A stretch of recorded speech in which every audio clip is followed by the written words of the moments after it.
welcome back to Trees and Turtles. My name is Imogen. In today's video, I am talking about 5 ways to motivate yourself to be productive. This is going to be a nice brief little video, but I see a lot of chatter in the productivity community about quick hacks for productivity, so here we go. Number 1, think about your future self, okay? When you get to the end of your life, what will you regret? Change those things. Okay, now I realise that I've thrown you in the deep end of this video being like, what about your deathbed?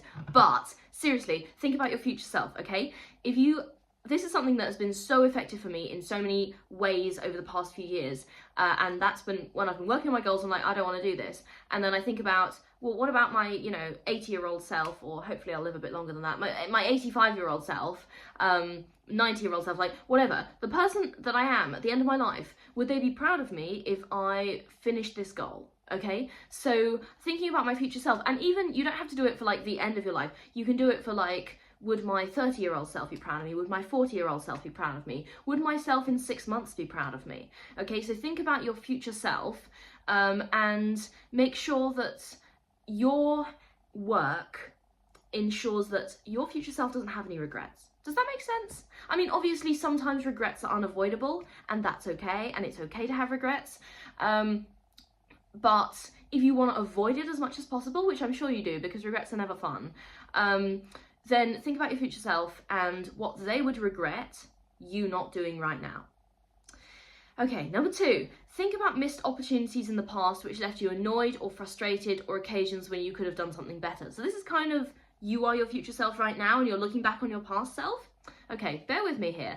I also find this motivates me to be the sort of person who learns from those missed opportunities. So sometimes in the past I'll be like, oh, why didn't I do that? And obviously, yes, hindsight is really important, and hindsight is very helpful and often very annoying because you're like, oh, why couldn't I see that at the time? But you can learn from those missed opportunities. If you had a situation in the past where you could have taken a risk but you didn't because you were scared and you were like, oh, I don't know if it's worth it, and then later on you were like, damn, that would have been so worth it.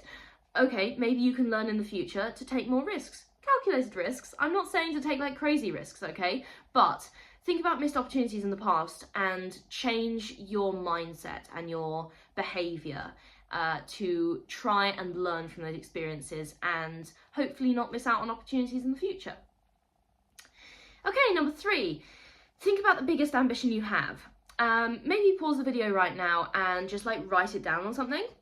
What's the biggest ambition you have? And I'm not talking about like something you think is like medium sized. I want you to be truly sort of almost unrealistic here. Not completely unrealistic. Like if you want to buy Mars, that might be a bit unrealistic. But it's something that you think is kind of out of your reach and you think, wow, that would be amazing if I achieved it, but I don't think I ever will. Okay, so what's that? What's the biggest ambition you have? Huge goals can be really daunting, but they can also be very motivating. Of course, they take a lot of work to achieve, but the results are absolutely spectacular. So I often find that thinking about big goals that kind of scare me a little bit is actually a very motivating exercise, because I'm like, wow, well, what if I put in the work to become that person? How awesome would that be?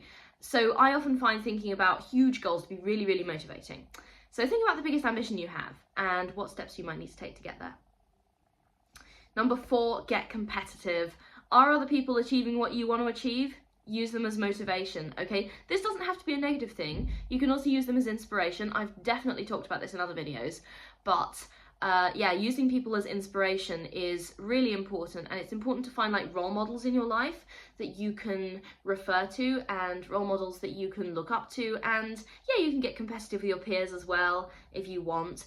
Anything that basically pushes you forward and motivates you to be more productive is good. Okay, don't stress yourself out, but if you find someone who inspires you and you're like, wow, they achieved, this goal, or they're achieving this goal, how did they do that? Okay, do a deep dive into how they did that and how you could replicate that, or, adapt their technique to suit whatever situation you're in, because it might be completely different, but their technique might be right.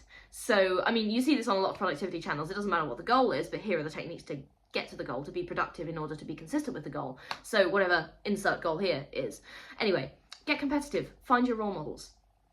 And finally, number 5, I love this one, do it for yourself, okay? You are your own best investment. It took me a long time to understand this, and when I was a teenager, I often had a lot of self-hatred, and sometimes my self-esteem still isn't the best, and I'm working on it. That's why I'm in therapy. But doing it for yourself is really, really important, and I think it's taken me a while to develop that self-worth, but once you realise that you are your own best investment, you are your own best friend, you are the person who has your back and is on your side the most, okay? The more you work on yourself, the better results will be. And honestly, self-improvement at its core is about making your life better. So yes, obviously, it's about, becoming a better person and giving back and contributing, but you can't do any of those things unless you're in a good place yourself. So first and foremost, self-improvement is about making your life better. So do it for yourself. Remember that you are your own best investment. All right, that is 5 ways to motivate yourself to be productive. I hope this motivated you. Let me know in the comments what you thought. If you're not already subscribed, make sure to do that. Give this video a thumbs up. Follow me on Instagram. I will see you next time. Okay.